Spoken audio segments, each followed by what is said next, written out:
So this is Mike, and these are the before and after videos of Mike. And when I first met Mike, he was hitting lots of ground balls and weak fly balls pretty regularly. And the first thing he asked me with a look of sadness and frustration on his face was, "Can you please help me stop hitting ground balls and weak fly balls, Mr. Curtis?" So today I'm going to share with you what I did to help Mike stop hitting ground balls and weak fly balls. And this will also help a softball player too. And if you watch it to the end of the video, you'll learn exactly how to analyze your son or daughter's swing and know what to fix so your athlete can start having fun again, because they're hitting lots of line drives and playing to their highest ability. And if you're a younger player, you'll learn all this as well. Hi, I'm former MLB player Jermaine Curtis, and the things I'm going to teach you is what I did to correct myself when I started hitting lots of ground balls and weak fly balls over my 10-year professional career, and what I'm doing to help my students stay ahead and not fall behind. So let's begin. So the first thing you will see with Mike's hitting mechanics is that he has a high leg kick, but what you will also see is that he starts drifting forward before he swings. And since he drifts so much forward, this makes his base very unbalanced. So the first place you want to start when it comes to checking your son or daughter's swing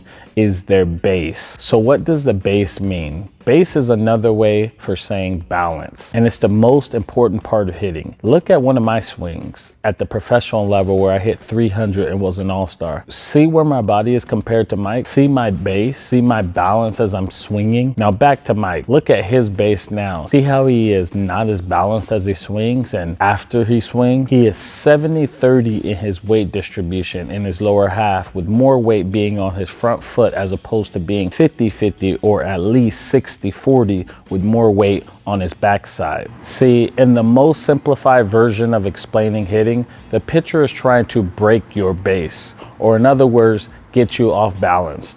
And besides actually hitting the ball, the most important job as a hitter is to protect their base. In other words, be balanced. That's how the best hitters get high level, consistent results. They have a strong base and are more balanced more consistently. So when you look at your son or daughter swing, check their base. You want to be 50-50 or 60-40 with more weight on your backside. This will allow your hitter to make quicker adjustments and be more consistent and successful. Furthermore, they'll see the ball much better as their head will not move much. So the next thing you want to do is check their swing plane. So when I met Mike, he was swinging down on the ball. You can see it very, very clearly in this video. And that is a very common way of teaching youth baseball players. I was taught the same exact way when I was younger, but now I do not teach that style of hitting. In fact, when I would hit with Barry Bonds, he would tell me to catch the ball on the barrel. He continued, "You're not trying to hit it, you're trying to catch it on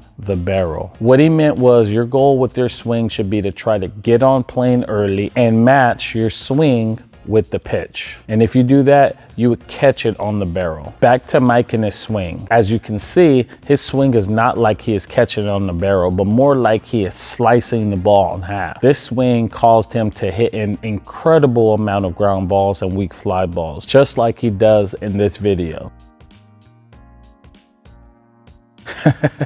We were laughing so hard when he took this swing and started running out of the way. So my tip to you is to check to see if your athlete is getting on plane early and catching it on the barrel. And you could use that as a visual for your athlete when you practice together. Tell them, catch it on the barrel, get on plane with the ball. The next thing you want to do is check your athlete's extension. A lot of young hitters struggle with hitting ground balls and a lot of weak fly balls because they cut their swing off. They struggle to get extension through the swing, and this can truly result to hitting a lot of ground balls and weak fly balls. Let's look at Mike's swing. Notice right after contact, he rolls his wrist over really early. This swing creates a lot of ground balls, weak fly balls, and soft pop-ups because he cuts off his swing. I remember I had this same problem when I was younger, and my teammates used to call me a rally killer because I would hit into a lot of double plays. I learned very quickly I had to make changes with my swing because I hated being called a rally killer. So I started looking at the best players in the game. Notice how each one of them power through the ball. This is how you will hit line drives and add power to your game, because you're going to power up and through it. So check your son or daughter's swing and see if they are getting extension through the ball. This will definitely help them from rolling over and hitting ground balls to hitting more line drives. drives. So now I want to share with you Mike's progress and what he looks like now from the first time we started working together. So as you can see, he is now doing a toe tap compared to before where he was doing a leg kick and drifting forward. The reason we made this change is because we wanted him to get in a better, more balanced position to hit, to have a stronger base. And when you have a stronger, more consistent base, or in other words, better balance, you will be more consistent as a hitter and will be much more successful. Let me tell you, I had a lot of great games and big hits in my career, but there is no better feeling than when Mike calls me saying he got the big hit or he had a great game. Truly no better feeling to hear him call me and being so happy. Also, do you remember his swing plane being more down on the ball when we first started? Now he has a swing where on his miss hits, he is still getting base hits, as opposed to before where his miss hits were ground outs and pop up. This has made him so much more confident. He just texted me recently, said he was the man. I messaged back, yes, you are, Mike, in all capital letters. Lastly, let's look at his extension. When we first met, he would roll over his wrist very early. Now look at his swing. Look how he continues high through it. This has allowed him to hit more line drives and be a top of the lineup hitter now. And I love going to his games to watch him do his thing and do what he really loves to do. So as you can see, there has been a big change in Mike, not only with his swing and success on the field, but with his confidence as well. He has gone from a player that was super frustrated to a player that believes in himself. But this newfound confidence will not only help him on the field, it will help him in the real world. And that's what I love about coaching the next generation. With that being said, I want to thank you for watching all the way into the end. I truly appreciate it, and I hope I earned your like and subscribe to the channel. It really helps me help other players, so thank you so much.